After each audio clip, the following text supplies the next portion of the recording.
हर दिन हम सैकड़ों फैसले लेते हैं, लेकिन क्या आप जानते हैं कि उनमें से ज्यादातर फैसले आप नहीं लेते, आपकी आदतें लेती हैं।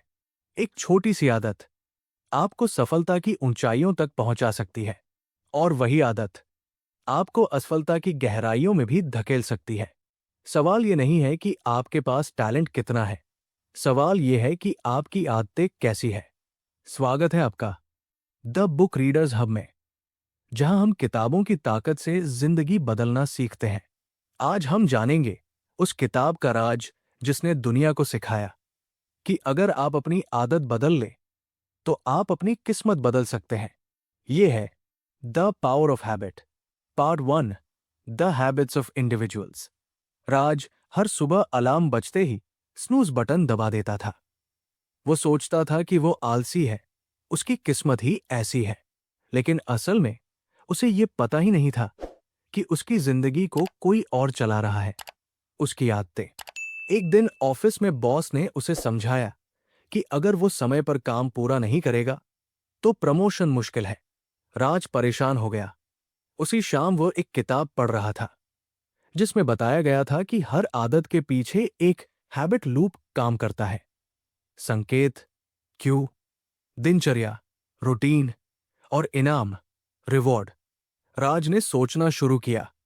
उसका अलार्म बजना एक संकेत था, स्नूज दबाकर दोबारा सो जाना उसकी दिनचर्या थी, और कुछ मिनटों की अतिरिक्त नींद उसका इनाम था। उसे समझ आया कि वो आलसी नहीं है, बल्कि एक लूप में फंसा हुआ है। अगली सुबह उसने प्रयोग करने का फैसला किया। अलार्म बजते ही उसने मोबाइल दूर रख दिया। इस बार स्नूज दबाने की जगह वो उठकर बालकनी में चला गया और ताजी हवा ली। उसने खुद से कहा, अगर मैं अभी उठ गया तो शाम को खुद को अपनी पसंदीदा चाय और 20 मिनट का आराम दूंगा। कुछ दिनों तक ये कठिन लगा, लेकिन धीरे धीरे उसका दिमाग नए लूप को स्वीकार करने लगा। अब अलार्म बजना संकेत था, बालकनी में जाना नई दिनचर्या, और शाम की चाय उसका इनाम। राज ने महसूस किया कि आदतें बदली जा सकती है, बस संकेत और इनाम को समझना जरूरी है। ऑफिस में भी उसने यही तरीका अपनाया। जब भी उसे तनाव होता, संकेत, वो पहले चिप्स खाता था। पुरानी दिनचर्या, जिससे उसे थोड़ी राहत मिलती थी। इनाम, अब उसने चिप्स की जगह 5 मिनट टहलना शुरू किया। आश्चर्यजनक रूप से राहत का एहसास वही रहा, लेकिन आदत स्वस्थ हो गई। कुछ हफ्तों में राज के अंदर बदलाव साफ दिखने लगा। वो समय पर उठता, नियमित व्यायाम करता और काम समय पर पूरा करता। बॉस भी उसके बदलाव से प्रभावित हुआ। राज को अब समझ आ गया था कि जिंदगी अचानक नहीं बदलती, वो छोटी छोटी आदतों के जरिए बदलती है। उसने जाना कि अगर वो अपने हर व्यवहार के पीछे छिपे संकेत और इनाम को पहचान ले, तो वो अपनी किसी भी बुरी आदत को तोड़ सकता है। और यहीं से राज की नई यात्रा शुरू हुई, आदतों को समझने और उन्हें अपनी ताकत बनाने की यात्रा। उसे एहसास हो चुका था कि वो अपनी किस्मत का शिकार नहीं है, वो अपनी आदतों का निर्माता बन सकता है। पिछले अध्याय में राज ने हैबिट लूप को समझ लिया था, संकेत, दिनचर्या और इनाम। अब उसकी सुबह सुधर चुकी थी, लेकिन वो सोच रहा था, अगर सिर्फ लूप समझना काफी है तो कुछ आदतें इतनी मजबूत क्यों होती हैं। एक दिन ऑफिस में उसने देखा कि उसका दोस्त अमित हर दोपहर ठीक 4 बजे चाय लेने जाता है। घड़ी में 3:55 होते ही वो बेचैन होने लगता था। राज को याद आया, किताब में लिखा था कि आदतों की असली ताकत क्रेविंग, लालसा में छिपी होती है। राज ने सोचा, मुझे भी तो हर शाम मोबाइल स्क्रॉल करने की तीव्र इच्छा होती है, क्यों? उसने खुद को ऑब्जर्व करना शुरू किया। शाम को जैसे ही काम खत्म होता, वो थकान महसूस करता। संकेत, फिर वो मोबाइल उठाकर सोशल मीडिया खोल देता। दिनचर्या, और उसे थोड़ी राहत और मनोरंजन मिलता। इनाम, लेकिन असली चीज इनाम नहीं थी, असली चीज थी उस राहत की लालसा। उसका दिमाग पहले से ही उस राहत की उम्मीद करने लगा था। राज को समझ आया, अगर उसे नई अच्छी आदत बनानी है तो उसे सिर्फ दिनचर्या बदलनी नहीं होगी, उसे उस नई आदत से जुड़ी क्रेविंग भी पैदा करनी होगी। उसने एक प्रयोग शुरू किया। वो लंबे समय से रोज व्यायाम शुरू करना चाहता था, लेकिन टाल देता था। इस बार उसने अलग तरीका अपनाया। उसने अपने पसंदीदा गाने सिर्फ जिम में सुनने का नियम बनाया। अब जैसे ही शाम होती, उसका दिमाग संगीत सुनने की इच्छा करने लगता, और संगीत सुनने के लिए उसे जिम जाना पड़ता। धीरे धीरे उसके दिमाग में एक नया संबंध बनने लगा। जिम अच्छा म्यूजिक, अच्छा महसूस करना। कुछ हफ्तों बाद वो खुद महसूस करने लगा कि शाम होते ही उसे जिम जाने की बेचैनी होने लगी है। उसे एहसास हुआ, आदतें संकेत से नहीं, क्रेविंग से चलती है। जैसे टूथपेस्ट कंपनियां मिंट की ठंडक इसलिए डालती है ताकि लोग ताजगी की क्रेविंग महसूस करें। जैसे कॉफी की खुशबू हमें उसकी ओर खींचती है। राज ने अपनी जिंदगी में इसे हर जगह लागू करना शुरू कर दिया। काम पूरा करने के बाद खुद को छोटा सा इनाम देना, सुबह जल्दी उठने के बाद 10 मिनट का शांत संगीत, और हर छोटी सफलता पर खुद की सराहना। अब वो सिर्फ आदत नहीं बना रहा था, वो अपने दिमाग को नई चाहत सिखा रहा था। कुछ महीनों में उसका जीवन बदलने लगा। वो पहले से ज्यादा फिट, ज्यादा अनुशासित और ज्यादा आत्मविश्वासी हो गया। एक शाम बालकनी में खड़े होकर उसने सोचा, पहले मैं आदतों का गुलाम था, अब मैं अपनी क्रेविंग्स का निर्माता हूं। उसे समझ आ गया था, अगर आप अपने दिमाग को सही क्रेविंग सिखा दें, तो कोई भी नई आदत बनाना संभव है। और राज की ये यात्रा अभी जारी थी। राज की जिंदगी अब बदलने लगी थी। उसने हैबिट लूप को समझा, क्रेविंग को नियंत्रित करना सीखा। लेकिन उसके अंदर एक पुरानी बुरी आदत अब भी जिंदा थी, तनाव में मीठा खाना। जब भी ऑफिस में प्रोजेक्ट का दबाव बढ़ता, उसका हाथ अनजाने में कैंटीन की मिठाइयों की ओर बढ़ जाता। एक दिन उसने खुद से सवाल किया, अगर मैं नई आदतें बना सकता हूं, तो इस पुरानी आदत को खत्म क्यों नहीं कर पा रहा? उसी रात उसने पढ़ा, golden rule of habit change. संकेत वही रखो, इनाम वही रखो, बस दिनचर्या बदल दो। राज को अचानक समझ आया, उसे मिठाई की क्रेविंग नहीं थी, उसे तनाव से राहत की क्रेविंग थी। अगले दिन जब बॉस ने उसे अचानक नई जिम्मेदारी दी, उसका दिमाग फिर कैंटीन की ओर भागा। लेकिन इस बार उसने खुद को रोका। उसने सोचा, संकेत तनाव, इनाम राहत। अगर राहत चाहिए, तो क्या दिनचर्या बदली जा सकती है? वो कैंटीन की जगह ऑफिस के बाहर 5 मिनट टहलने चला गया। ताजी हवा ली, गहरी सांस ली, वापस आया, और उसे एहसास हुआ कि राहत मिल चुकी है, बिना मिठाई के भी। कुछ दिनों तक ये संघर्ष चला। कभी वो जीतता, कभी हार जाता। फिर उसे समझ आया, परिवर्तन के लिए सिर्फ तकनीक नहीं, विश्वास, बिलीफ भी जरूरी है। उसने अपने दोस्त अमित को अपनी समस्या बताई। दोनों ने मिलकर तय किया कि जब भी राज को तनाव होगा, वो मिठाई की जगह वॉक करेगा, और अमित उसे सपोर्ट करेगा। धीरे धीरे ये नया पैटर्न मजबूत होने लगा। राज ने महसूस किया, आदतें कभी पूरी तरह खत्म नहीं होती, वे बस बदलती है। अगर संकेत और इनाम वही रहें, तो दिमाग नई दिनचर्या स्वीकार कर लेता है। एक दिन उसे एहसास हुआ कि पूरे हफ्ते उसने तनाव में मिठाई नहीं खाई। वो मुस्कुराया। उसे समझ आ गया था, ट्रांसफॉर्मेशन अचानक नहीं होती, वो छोटे छोटे बदलावों की निरंतर जीत से होती है। अब राज सिर्फ नई आदतें नहीं बना रहा था, वो अपनी पुरानी कमजोरियों को भी ताकत में बदल रहा था। उसकी सुबह अनुशासित थी, उसकी शाम प्रोडक्टिव थी, और अब उसका तनाव भी नियंत्रित था। बालकनी में खड़े होकर उसने आसमान की ओर देखा और सोचा, मैं बदल गया हूं, क्योंकि मैंने अपनी आदतों को नहीं मिटाया, मैंने उन्हें नई दिशा दी। और यही था गोल्डन रूल, आदत को तोड़ो मत, उसे नया रास्ता दिखाओ। राज की यात्रा अब और गहरी होने वाली थी, क्योंकि अगले अध्याय में वह सीखेगा कि कैसे कुछ आदतें पूरी जिंदगी को बदलने की ताकत रखती हैं। Keystone habits part 2। The habits of successful organisations. Raj की जिंदगी अब पहले जैसी नहीं रही थी। उसने हैबिट लूप समझा, क्रेविंग को नियंत्रित करना सीखा और गोल्डन रूल से अपनी बुरी आदतें बदली। लेकिन एक सवाल अब भी उसके मन में था, क्या हर आदत बराबर होती है या कुछ आदतें ऐसी होती हैं जो पूरी जिंदगी बदल देती हैं? एक दिन ऑफिस में एक नई नीति लागू हुई। हर सुबह 10 की टीम मीटिंग और सेफ्टी चेक। शुरुआत में राज को यह समय की बर्बादी लगा, लेकिन कुछ हफ्तों बाद उसने नोटिस किया टीम में कम गलतियां हो रही थी, काम समय पर पूरा हो रहा था और माहौल ज्यादा अनुशासित हो गया था। राज को किताब की एक बात याद आई, कुछ आदतें कीस्टोन हैबिट्स होती है।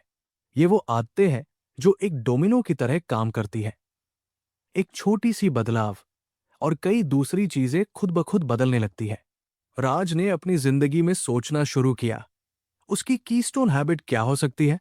उसे एहसास हुआ, जब से उसने सुबह जल्दी उठना शुरू किया है, तब से वो व्यायाम कर रहा है, स्वस्थ खा रहा है और ऑफिस में ज्यादा फोकस्ड है। मतलब, सुबह जल्दी उठना उसकी कीस्टोन हैबिट थी। उसने इसे और मजबूत करने का फैसला किया। अब वो हर सुबह पढ़ाई भी जोड़ने लगा। कुछ महीनों में उसका आत्मविश्वास इतना बढ़ गया कि उसने ऑफिस में एक नया प्रोजेक्ट लीड करने की हिम्मत दिखाई। धीरे धीरे उसके सहकर्मी भी उससे प्रेरित होने लगे। टीम ने मिलकर एक नई आदत शुरू की, हर शुक्रवार इंप्रूवमेंट रिव्यू। छोटा सा बदलाव, लेकिन पूरे विभाग की परफॉर्मेंस बदल गई। राज को अब समझ आ गया था, हर आदत समान नहीं होती। कुछ आदतें हमारी पहचान बदल देती हैं, जैसे रोज व्यायाम करना, रोज पढ़ना, रोज अपनी प्रगति लिखना। ये छोटी आदतें हमारे अंदर अनुशासन, आत्मविश्वास और जिम्मेदारी पैदा करती हैं। एक शाम बालकनी में बैठकर राज ने सोचा, अगर मैं सिर्फ एक सही आदत पर ध्यान दूं, तो बाकी चीजें खुद ठीक होने लगेंगी। उसे एहसास हुआ कि परिवर्तन जटिल नहीं है, बस सही जगह से शुरुआत करनी होती है। अब राज की जिंदगी में स्पष्टता थी। वो हर महीने एक कीस्टोन हैबिट चुनता और उस पर पूरी ऊर्जा लगाता। उसकी सेहत सुधरी, उसका करियर आगे बढ़ा और उसका आत्मविश्वास नई ऊंचाइयों पर पहुंच गया। राज अब समझ चुका था, सफलता का रहस्य हर चीज एक साथ बदलने में नहीं है, बल्कि एक सही आदत को चुनने में है, जो बाकी सबको अपने साथ बदल दे। और उसकी यात्रा अब एक नए मोड़ पर थी, क्योंकि अगले अध्याय में वो सीखेगा कि इच्छा शक्ति, विल पावर कैसे सबसे महत्वपूर्ण कीस्टोन हैबिट बन सकती है। राज अब समझ चुका था कि कीस्टोन हैबिट्स जिंदगी बदल सकती है। उसकी सुबह की आदतें मजबूत हो चुकी थी, लेकिन एक कमजोरी अब भी बाकी थी, इच्छा शक्ति, विल पावर। कभी कभी वो पूरे दिन अनुशासित रहता, लेकिन शाम तक थककर अपने सारे नियम तोड़ देता। वो सोचता, क्या इच्छा शक्ति भी एक आदत हो सकती है? एक दिन उसने पढ़ा कि कुछ बड़ी कंपनियां, जैसे स्टारबक्स, अपने कर्मचारियों को सिर्फ कॉफी बनाना नहीं सिखाती, वे उन्हें विल पावर की ट्रेनिंग देती है। राज को यह जानकर आश्चर्य हुआ।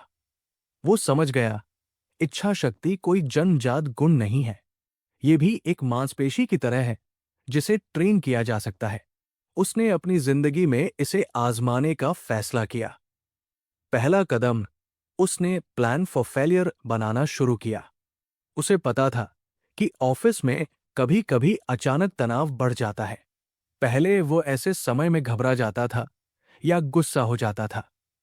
अब उसने एक नई रणनीति बनाई, अगर तनाव बढ़ेगा तो वो 2 मिनट रुककर गहरी सांस लेगा और अपने नोट्स देखेगा। पहली परीक्षा जल्दी ही आ गई। एक महत्वपूर्ण प्रेजेंटेशन के दौरान प्रोजेक्टर ने काम करना बंद कर दिया। पहले वाला राज घबरा जाता, लेकिन इस बार उसने खुद को रोका, 2 गहरी सांस ली और शांत आवाज में बोलना शुरू किया। मीटिंग खत्म होने के बाद उसने महसूस किया, उसने अपनी इच्छा शक्ति को ऑटोमेटिक बना दिया है। धीरे धीरे उसने अपनी दिनचर्या में छोटे छोटे अनुशासन जोड़े, हर रात अगले दिन की योजना बनाना, हर सुबह सबसे कठिन काम पहले करना हर हफ्ते अपनी प्रगति की समीक्षा करना। इन छोटी आदतों ने उसकी इच्छा शक्ति को मजबूत कर दिया। अब उसे हर बार निर्णय लेने में संघर्ष नहीं करना पड़ता था। कई चीजें अपने आप होने लगी। राज ने समझ लिया, इच्छा शक्ति कोई एक बड़ा फैसला नहीं है, ये छोटे छोटे फैसलों का लगातार अभ्यास है। कुछ महीनों बाद उसका आत्मविश्वास इतना बढ़ गया कि उसने अपने विभाग में एक नई प्रक्रिया लागू करने का सुझाव दिया।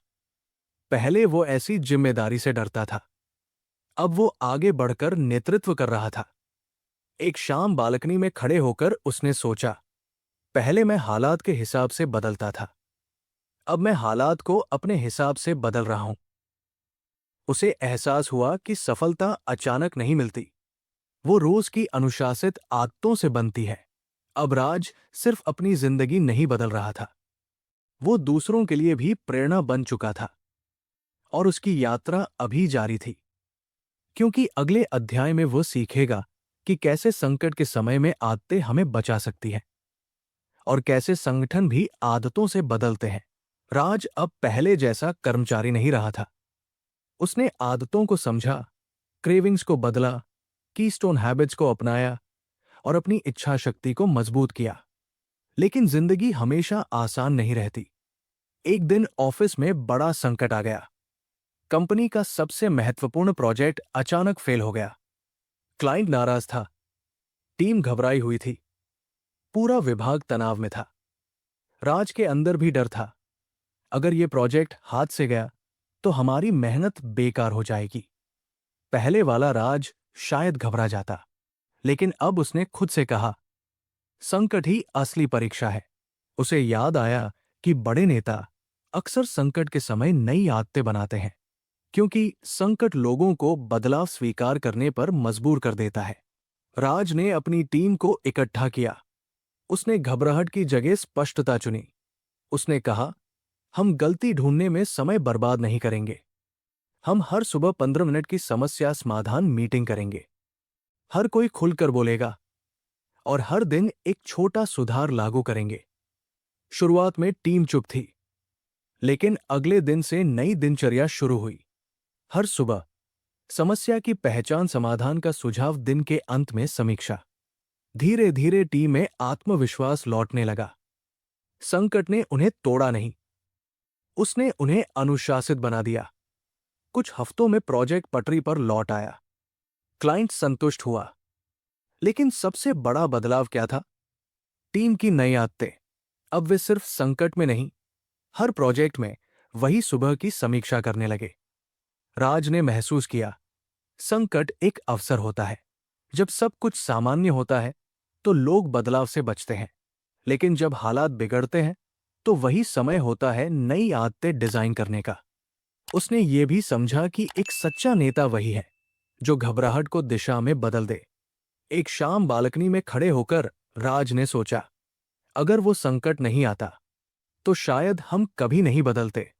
उसे एहसास हुआ कि जीवन के संकट हमें गिराने नहीं आते, वे हमें नई आदतें सिखाने आते हैं।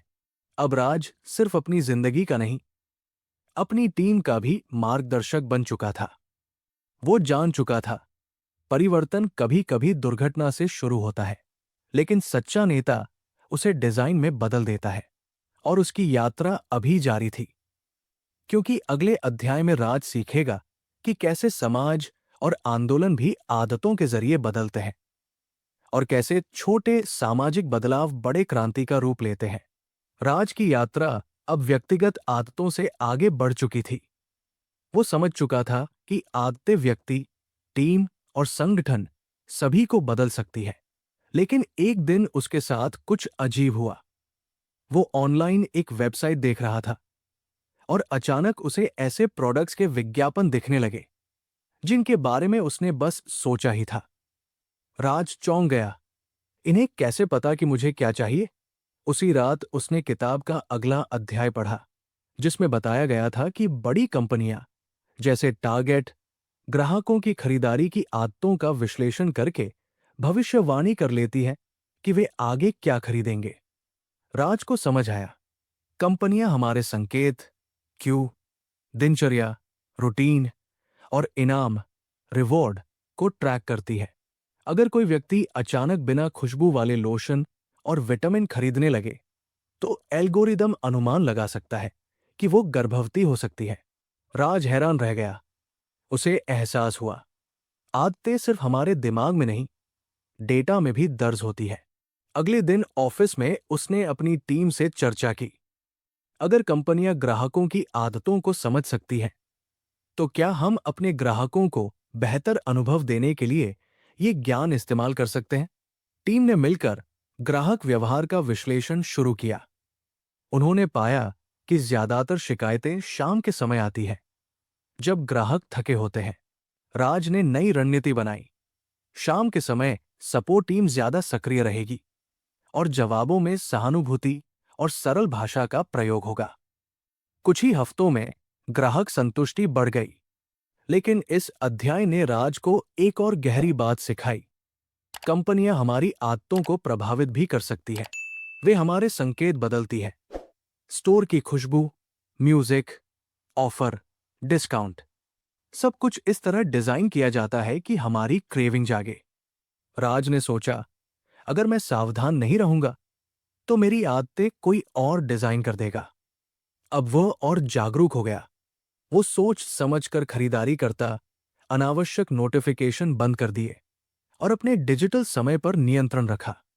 उसे एहसास हुआ, ज्ञान ही सुरक्षा है। अगर आप अपनी आदतों को नहीं समझते, तो बाजार उन्हें समझ लेता है। एक शाम बालकनी में खड़े होकर उसने सोचा, पहले मैं अपनी आदतों का गुलाम था, फिर मैंने उन्हें बदला, अब मुझे उन्हें बचाना भी है। राज की यात्रा अब और परिपक्व हो चुकी थी। वो सिर्फ खुद को नहीं, बल्कि अपने आसपास की दुनिया को भी समझने लगा था। और अगले अध्याय में उसकी कहानी एक और बड़े मोड़ पर जाएगी, जहां वो सीखेगा कि समाज और आंदोलन भी आदतों के जरिए कैसे बदलते हैं। Part 3, the habits of societies. Raj अब समझ चुका था कि आदतें व्यक्ति, टीम और कंपनियों को बदल सकती है, लेकिन क्या आदतें समाज को भी बदल सकती हैं? यही सवाल उसके मन में था जब उसने अगला अध्याय पढ़ा। इस अध्याय में दो बड़ी घटनाओं का जिक्र था, सैडलबैक चर्च और मॉन्टगोमरी बस बॉयकॉट। राज हैरान था, एक चर्च और एक आंदोलन का आदतों से क्या संबंध? फिर उसे समझ आया, हर बड़ा आंदोलन छोटी सामाजिक आदतों से शुरू होता है। अगले ही हफ्ते राज की कंपनी में एक नई समस्या सामने आई। कर्मचारियों में आपसी सहयोग कम हो गया था। लोग अपने अपने काम में व्यस्त थे, लेकिन टीम भावना कमजोर पड़ रही थी। राज ने सोचा, अगर समाज बदल सकता है, तो हमारी टीम क्यों नहीं? उसे पढ़ी हुई बात याद आई। आंदोलन 3 स्तरों पर बनते हैं। 1, स्ट्रॉन्ग टाइज, करीबी रिश्ते। 2, वीक टाइज, सामाजिक पहचान। 3, न्यू हैबिट्स, नई सामूहिक दिनचर्या। राज ने शुरुआत करीबी रिश्तों से की। उसने छोटे छोटे ग्रुप बनाए, जहां लोग खुलकर अपनी चुनौतियां साझा कर सकें। धीरे धीरे लोगों में विश्वास बढ़ा। फिर उसने ओपन फ्राइडे डिस्कशन शुरू की, जहां हर कोई अपने आइडिया रख सकता था। ये नई सामाजिक आदत बन गई। कुछ महीनों में टीम का माहौल पूरी तरह बदल गया। राज को अब समझ आ गया था कि रोजा पार्क्स के एक फैसले ने और मार्टिन लूथर किंग जूनियर के नेतृत्व ने सिर्फ विरोध नहीं किया, उन्होंने लोगों की सामाजिक आदतें बदल दी। लोगों ने बस में बैठने की पुरानी व्यवस्था को चुनौती दी। उन्होंने रोजमर्रा की दिनचर्या बदली और वही आंदोलन बन गया। राज ने महसूस किया, परिवर्तन सिर्फ व्यक्तिगत इच्छा शक्ति से नहीं आता, वो सामूहिक विश्वास और नई सामाजिक आदतों से आता है। एक शाम बालकनी में खड़े होकर उसने सोचा, मैंने खुद को बदला, मैंने अपनी टीम को बदला, अब मैं समझता हूं कि समाज भी बदल सकता है। उसे एहसास हुआ कि हर बड़ा आंदोलन एक छोटे निर्णय से शुरू होता है, एक नई आदत से। अब राज का दृष्टिकोण और व्यापक हो चुका था। वो जान चुका था, आदतें सिर्फ व्यक्तिगत सफलता का साधन नहीं, बल्कि सामाजिक परिवर्तन की शक्ति है। और उसकी यात्रा अब अंतिम मोड़ की ओर बढ़ रही थी, जहां वो सीखेगा कि स्वतंत्र इच्छा, फ्री विल और आदतों के बीच संतुलन कैसे बनाया जाता है। राज की यात्रा अब एक गहरे मोड़ पर पहुंच चुकी थी। उसने समझ लिया था कि आदतें कैसे बनती हैं, कैसे बदली जाती हैं और कैसे समाज को भी बदल सकती है। लेकिन अब उसके मन में एक बड़ा सवाल था। अगर सब कुछ आदतों से चलता है तो मेरी स्वतंत्र इच्छा, फ्री विल, कहाँ है? एक शाम ऑफिस से लौटते हुए राज बहुत थका हुआ था। उसके मन में आया कि आज जिम न जाए, लेकिन तुरंत ही उसकी पुरानी दिनचर्या सक्रिय हो गई। बैग उठाया, जूते पहने और जिम के लिए निकल पड़ा। रास्ते में उसने खुद से पूछा, क्या मैं सच में निर्णय ले रहा हूं या मेरी आदतें मुझे चला रही है? अगले दिन उसने इस अध्याय को ध्यान से पढ़ा। इसमें एक गंभीर कानूनी केस का उल्लेख था, जहां एक व्यक्ति ने हत्या की, लेकिन दावा किया कि वो स्लीप ड्राइविंग की अवस्था में था, यानी उसका दिमाग आत्तन व्यवहार कर रहा था, बिना सचेत निर्णय के। राज स्तब्ध रह गया। क्या सच में दिमाग आदतों के आधार पर ऐसे काम कर सकता है जिन पर हमारा पूरा नियंत्रण न हो? अध्याय में बताया गया था कि आदतें दिमाग के बेसल गैंग्लिया में बस जाती है। जब कोई व्यवहार बार बार दोहराया जाता है तो वो लगभग ऑटो पायलट पर चला जाता है। लेकिन यही एक महत्वपूर्ण बात सामने आती है। हम अपनी आदतों के लिए जिम्मेदार हैं। भले ही आदतें स्वचालित हो जाएं, लेकिन उन्हें बनाने और बदलने की शक्ति हमारे पास है। राज को अपने जीवन की शुरुआत याद आई, जब वो देर से उठता था, काम टालता था और हर असफलता का दोष परिस्थितियों पर डाल देता था। लेकिन जैसे जैसे उसने जागरूक होकर नई आदतें बनाई, वैसे वैसे उसका जीवन बदल गया। उसे एहसास हुआ, स्वतंत्र इच्छा का मतलब ये नहीं कि हर क्षण हम नया निर्णय लें, बल्कि इसका अर्थ है हम ये तय करें कि हमारी आदतें कैसी होंगी।